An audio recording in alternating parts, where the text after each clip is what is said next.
अस्सलाम वालेकुम, मैं हूं शाहिद हुसैन। उम्मीद करता हूं आप सब खैरियत से होंगे। 3-4 अहम इश्यूज़ जो है वो आपके सामने डिस्कस करने हैं, आपके सामने रखने हैं। एक तो ये है कि वज़ीर आज़म पाकिस्तान का खिताब बड़ा ये अहम तरीन खिताब था, उनके चंद जो चीदा चीदा नुकात हैं वो आपके सामने रखने हैं, क्योंकि मामलात और हालात को समझने के लिए उनका खिताब समझना बहुत ज़्यादा ज़रूरी है, वक्त की ज़रूरत है। और उसके बाद फिर अपोजिशन जमातों के साथ एम के इत्तेहाद के ऊपर एम का जो मौक़िफ़ है वो क्या मौक़िफ़ है, क्या एम का जो इत्तेहाद था अपोजिशन जमातों के साथ, उनके जो नुकात हैं, उनके जो मुआहदे के अंदर जो तफसीलात है, क्या अल्ताफ़ हुसैन साहब ने कबूल किए या उनकी जो दीगर जो चैप्टर्स हैं दुनिया भर में क्या उन्होंने कबूल किए नहीं किए, उसकी तफसीलात भी आपके सामने रखनी है। और उसके बाद जो तहरीक इंसाफ का साथ छोड़ने पर एम के मौक़िफ़ के बाद, उनका साथ छोड़ने के बाद अल्ताफ़ हुसैन साहब ने इमरान खान साहब को मुखातिब किस तरह किया, क्या हवाला दिया, क्या तफसीलात सामने रखी और क्या कुछ जिताने की कोशिश की, वो तफसीलात भी आपके सामने रखनी है। तो इसलिए आप कोशिश कीजिएगा कि आखिर तक ये वीडियो ज़रूर देखें ताकि मामलात और हालात वाक़यात समझ सकें, क्योंकि रद्द अमल आना शुरू हो चुका है। और जो वीडियो के मंजर आम पर आई है ख़ास तौर पर, क्योंकि बहुत सारी चीज़ें ऐसी होती हैं रिकॉर्डिंग नहीं हो सकती। जिस तरह कमर नवीद जमील साहब एम से ताल्लुक़ है उनका, बहादुराबाद टोले से जब वो वापस आ रहे थे ये अपोजिशन जमातों के इत्तेहाद के बाद, तो उसके बाद फिर भरपूर किस्म का उनको रद्द अमल सामने आया। उसके बाद फिर मीडिया के कुछ दोस्तों ने उनसे मौक़िफ़ जानने की कोशिश की कि आपके साथ जो कुछ हुआ उस पर क्या कहेंगे। तो उस पर उन्होंने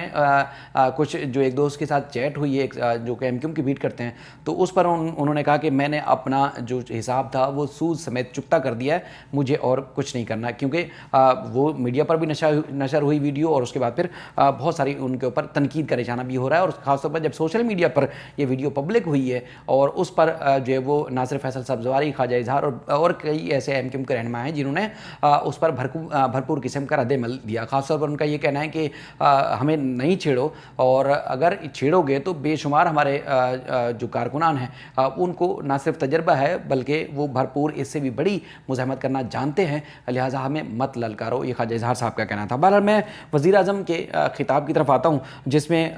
कल उनका खिताब होना था, मौखर हुआ, उसके बाद फिर आज खिताब हुआ, कौमी सलामती का इजलास भी हुआ और वो जो ख़त का जो मामला है वो डिस्कस किया गया। नाम शायद नहीं लेना चाहते थे और आपको पता है कि वो इंतहाई सादा आदमी है, बाज़ दफ़ा उनके मुंह से अल्फाज निकल जाते हैं, लेकिन वो कई चीज़ें ऐसी होती हैं जो वक्त की ज़रूरत होती हैं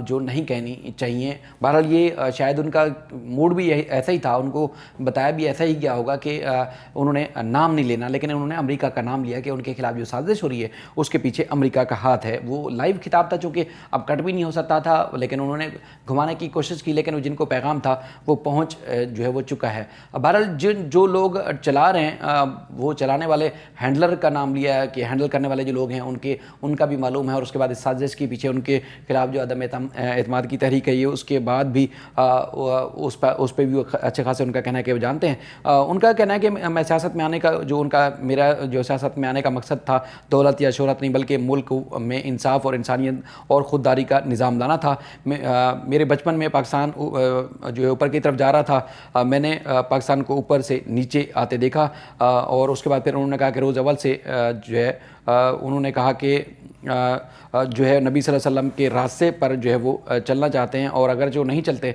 जो है वो बहुत सारे लोग उनका जो ज़िवाल है वो शुरू इस वजह से हुआ कि जब उन्होंने अमेरिका की गुलामी शुरू कर दी नबी सल्लल्लाहु अलैहि वसल्लम के रास्ते पर चलने के बजाय। बहरहाल उन्होंने 9/11 का भी जिक्र किया कि जिसमें उन्होंने कहा कि मुलविस होने के पाकिस्तानी के मुलविस ना होने के बावजूद अमरीकी जंग का हिस्सा जो है परवेज़ मुशर्रफ साहब की जो है बड़ी गलती थी, जिसकी मैंने शुरू दिन से मुखालफत की, और अमेरिका की जंग का हिस्सा बनकर अपने मुल्क में आग लगवाने के बावजूद शाबाशी के बजाय ताने, ड्रोन हमले और डू मोर के मुतालबात के तोहफे दिए गए। जब मुझे हुकूमत मिली तो पहले दिन से ऐसी फ़ॉरेन पॉलिसी बनाई जो सिर्फ मुल्क के मफाद में हो। अदम एतमाद पेश होने से पहले ही मुझे एक मुल्क की तरफ से एक ऐसी धमकी आमेज़ जो है पैगाम मिला जिसमें अदम एतमाद की धमकी थी। ये कहा गया कि अगर इमरान खान वज़ीर आज़म रहता है तो पाकिस्तान को नुकसान उठाना पड़ेगा। धमकी की वजह मेरा रूस जाना था, और मगरबी ताकत को ऐसा लगता है कि अगर इमरान खान चला गया तो दूसरे आने वाले इनकी दी हुई पॉलिसियों पर अमल दरामद जो है वो शुरू कर देंगे। मेरा सवाल ये है कि क्या वो ताकतें अपने मुल्क में लूट मार करने वालों को इक़्तिदार में आने की इजाज़त देती हैं? उनका अगला जो पॉइंट है वो कहते हैं मगरबी जो मुल्कों को सब पता है कि किस پاکستانی کے کتنے اور کیا کیا مفادات ہیں۔ پیپلز پارٹی اور نواز شریف کا بھی انہوں نے تذکرہ کیا کہ ان کے ان کا جو دور تھا اس میں جو وہ ڈرون اٹیک ہوتے رہے، اس کے بعد انہوں نے مذمت تک نہیں کی۔ وکی لیکس میں آیا کہ فضل الرحمان جو ہے وہ انہوں نے مولانا فضل الرحمان صاحب نے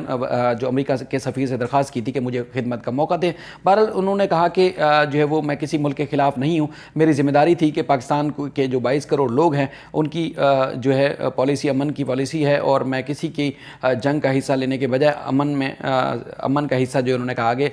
بننے کی کوشش کی گئی، اور یہ دھمکی جو ہے مذاق نہیں بلکہ دھمکی آمیز دستاویزات قومی سلامتی کے اداروں کے سامنے بھی رکھ دی۔ اتوار کے روز جو ہے اسمبلی میں ووٹنگ ہونی ہے، اتوار کو فیصلہ ہوگا کہ یہ ملک اب کس سمت جائے گا۔ مجھ سے لوگوں نے کہا کہ استعفیٰ دے دیں، اور اس کے بعد پھر ان کا کہنا تھا تاکہ آخری گیند تک مقابلہ کروں گا، میں دیکھوں گا کہ کون کس کے ساتھ ہے اور کس حد تک گرا ہے، اور زیادہ تر ان کا کہنا تھا کہ لوگ جو ہے وہ میں زیادہ تر طاقت کے ساتھ جو ہے واپس آؤں گا، اور مجھے ابھی بھی امید ہے کہ ہمارے لوگ جو اپنا سودا کر کے بیٹھے ہوئے ہیں وہ یہ سمجھ جائیں گے کہ قوم ان کو معاف نہیں کرے گی۔ اگر کسی کا یہ خیال ہے کہ میرے جانے سے سازش کامیاب ہو جائے گی تو سن لے، میں اپنے خون کے آخری قطرے تک ڈٹا رہوں گا، اور میری قوم کسی غدار کو جو ہے وہ نہیں بولے گی، یہ انہوں نے مخاطب کیا۔ بہرحال کل جو ان کو جو معاہدے سامنے آئے، 2 معاہدے جو ہے جس میں 16-17 پوائنٹس جو ہے وہ پیپلز پارٹی کے ساتھ جو ایم کیو ایم کا معاہدہ ہوا ہے، اس کے بعد 27 نکات ایسے تھے جو نون لیگ کے ساتھ جو ہے معاہدہ ہوا ہے، معاہدے کے اوپر دستخط ہیں، اور اس کے بعد پھر تقریباً لب و لباب نون لیگ کے ساتھ جو معاہدہ ہوا ہے اسی طرح کے لب و لباب یا اسی طرح کا معاہدہ جو ہے وہ پیپلز پارٹی کے ساتھ بھی کیا ہے، لیکن کوئی ایسی چیز نہیں ہے جس میں ہم کہہ سکتے ہیں کہ جس خاص مقصد کی وجہ سے پیپلز پارٹی جو ہے وہ پیپلز پارٹی کے ساتھ ایم کیو ایم کے جو اراکین یا ان کی جو رابطہ کمیٹی ہے بہادر آباد ٹولے کی، وہ شاید ان کے ساتھ گئی ہو، لیکن ان کا ساتھ چھوڑنے کے اوپر وزیر اعظم پاکستان کو میرا جہاں تک اندازہ ہے، میرا جہاں تک خیال ہے، الطاف حسین صاحب نے پہلی دفعہ جو ہے ان کو مخاطب کیا، براہ راست مخاطب کیا۔ الطاف حسین صاحب لکھتے ہیں وزیر اعظم Imran Khan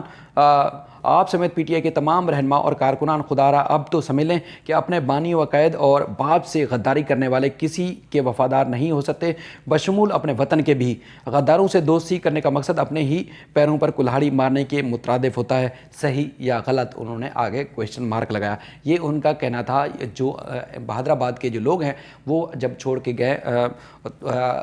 P T I کا اتحاد، تو اس کے بعد اس کے اوپر انہوں نے جو ہے وہ ٹویٹ کر کے مخاطب کیا عمران خان صاحب کو۔ اچھا، اس کے بعد پھر ورچوئل اجلاس ہوا متحدہ قومی موومنٹ کے جو مرکزی رابطہ کمیٹی ہے، ان کا دنیا بھر میں جو بھی چیپٹر ہیں وہ ساتھ ان کے اجلاس میں شریک ہوئے، اور ان کی کیونکہ میں کل بھی جیسے ویڈیو بنائی تھی، میں کوشش میں تھا کہ اس اتحاد کے بعد یا معاہدے کے بعد جو کچھ ہوا ہے، کیا جو ایم کیو ایم کی ڈیمانڈز ہیں یا جو کچھ محرومیاں یا جو ان کے ساتھ زیادتیاں تھیں، کیا ایم کیو ایم نے اس طرح قدم اٹھایا یا نہیں اٹھایا؟ میں نے کوشش کی تھی، اس وقت نہیں مل سکا تھا، لہٰذا اس لیے آج میں نے بھرپور کوشش کے بعد میں نے وہ پریس ریلیز حاصل کی ہے، کوشش کی ہے کہ وہ آپ تک پہنچاؤں۔ تو لہٰذا مجھے جو یہ میں نکات سارے پڑھ کے سناتا ہوں، لیکن مجھے یہ لگتا ہے کہ یہ ریجیکٹ کر دیا گیا ہے، مسترد کر دیا گیا ہے جو معاہدہ ہے ایم کیو ایم بہادر آباد ٹولے کا پیپلز پارٹی کے ساتھ، اور اس کے بعد جو نون لیگ کے ساتھ انہوں نے معاہدہ کیا ہے۔ اس میں جو ورچوئل اجلاس کے بعد جو ایک اعلامیہ جاری کیا گیا ہے، اس میں اس کے مطابق جو متحدہ قومی موومنٹ رابطہ کمیٹی کا ہنگامی ورچوئل اجلاس پاکستان کی موجودہ تازہ ترین صورتحال پر تفصیلی تبادلہ خیال کیا گیا۔ اجلاس میں مختلف سیاسی امور کے علاوہ ڈیپ اسٹیٹ آپ سمجھ رہے ہوں گے، الطاف حسین صاحب جو مسلسل اس بات کا ذکر کر رہے ہیں، ڈیپ اسٹیٹ کے تشکیل کردہ ایم کیو ایم پاکستان نامی گروپ المعروف بہادر آباد ٹولہ اور متحدہ اپوزیشن کے درمیان ہونے والے تازہ ترین معاہدے پر غور کیا گیا، اور ڈیپ اسٹیٹ کے طے شدہ جو مینس الطاف حسین منصوبے کے تحت ایک نیا group M Q M Pakistan کے نام سے 23 اگست 2016 کو تشکیل دیا گیا، جس کی کوئی قانونی حیثیت نہیں۔ رابطہ کمیٹی کا یہ اعلامیہ ہے، ان کا کہنا ہے کہ اصل ایم کیو ایم وہی ہے جس کے بانی و قائد جو ہے الطاف حسین صاحب ہیں، جس گروپ کا وجود ہی غیر قانونی اور غیر آئینی ہو اور ناجائز ہو، اس کے کسی بھی اقدام کو جائز کس طرح تسلیم کیا جا سکتا ہے۔ بہادر آباد ٹولے کے قول و فعل سے اصل ایم کیو ایم کا کوئی لینا دینا نہیں، بلا واسطہ یا بالواسطہ ان کا کسی قسم کا کوئی تعلق نہیں، اور یہ رابطہ کمیٹی کا ایک مشترکہ ایک موقف ہے اور وہ سامنے آیا ہے۔ اس میں 3 صفحات پر مشتمل ہے، اور انہوں نے کہا کہ جو طے شدہ چیزیں تھیں جو اجلاس میں ڈسکس ہوا، انہوں نے کہا کہ जमातें और अवाम इस अमर से बाखूबी वाकिफ़ हैं कि डीप स्टेट ने अपने तयशुदा माइनस अल्ताफ़ हुसैन मनसूबे के तहत ताकत के नाजायज़ इस्तेमाल और दबाव के ज़रिए एम क्यू एम की राब्ता कमेटी के अरकान पर मुश्तमिल एक नया group M Q M Pakistan के नाम से 23 अगस्त 2016 को तश्कील दिया, जिसकी कोई कानूनी और आइनी हैसियत नहीं, जिसके वजूद का पाकिस्तान के आइन व कानून और बैन अक़वामी मुरवजा कवानीन की रोशनी में कतई गैर कानूनी और गैर आइनी है। इसका किसी के साथ इत्तेहाद या इत्तेहाद से बाहर निकल कर किसी और जमात या ग्रुप के साथ इत्तेहाद करना असल एम क्यू एम और इसके चाहने वालों की नज़र में कोई हैसियत नहीं रखता, क्योंकि जिस ग्रुप का वजूद ही गैर आइनी और गैर कानूनी है नाजायज़ है, इसके किसी भी इक़दाम को जायज़ किस तरह तस्लीम किया जा सकता है। राब्ता कमेटी ने कहा कि पाकिस्तान के डीप स्टेट के तमाम इदारे, सियासी मकासद, सियासी व मजहबी जमातें और अवाम इस अमर से बाखूबी वाकिफ़ हैं कि असल एम क्यू एम वही है जिसके बानी व कायद अल्ताफ़ हुसैन साहब हैं। पहले 30 मार्च की डेट को उन्होंने प्रेस रिलीज़ जारी की और उसके बाद फिर उन्होंने कहा कि क्योंकि अल्ताफ़ हुसैन बानी हैं असल एम क्यू एम की, जो है वो वही उनके साथ अवाम का जो एक भारी हिमायत हासिल है। और उसके बाद फिर उन्होंने कहा कि 2016 के बाद उनकी जो एक अवामी मकबूलियत थी उसमें मज़ीद इजाफा हुआ है। राब्ता कमेटी ने कहा कि डीप स्टेट की जानिब से तश्कील करदा ऐसे तमाम ग्रुप की ना कोई कानूनी हैसियत है, ना कोई शक्ल है, और ऐसे ग्रुप को अवाम में कोई पजीराई हासिल नहीं है और इनके कौल व फ़ेल में असल एम क्यू एम का कोई लेना देना नहीं है। बहरहाल ये मैं जैसे पहले अर्ज़ कर रहा था कि उन्होंने बिल्कुल लाताल्लुकी का इजहार किया है कि एम क्यू एम अगर किसी के साथ इत्तेहाद कर दी है या इत्तेहाद पहले था उससे उनका वास्ता नहीं है, लिहाजा उन्होंने लबोलबाब ये है, लेकिन मुझे लग रहा है कि उन्होंने मुस्तरद कर दिया इस सारी चीज़ को। ये चूँकि हम बार बार जिक्र करते हैं कि अल्ताफ़ हुसैन साहब की एम क्यू एम है और एम क्यू एम ही अल्ताफ़ हुसैन साहब है, बाकी वो जो फ़ैसले करते रहे हैं या पहले करते आए हैं वो खुद ही उनकी तायद करते थे, उसकी तौसीक करते थे, उसके बाद फिर उन फैसलों पर अमल दरामद होता था राब्ता कमेटी की मुशावरत के बाद। लेकिन मामला ये है कि अब चूँकि मुसलसल जब से टूट फूट का शिकार हैं, उसके बाद फिर जिस तरह अपोजिशन की जो अदम एतमाद की तहरीक है उसमें हैंडलर का जब लफ्ज़ इस्तेमाल किया तो आप सब जानते हैं कि वज़ीर आज़म के इस अल्फाज के पीछे क्या मकसद है वो भी जानते हैं। और यही लबोलबाब आज हम इस प्रेस रिलीज़ में भी देख रहे हैं कि एक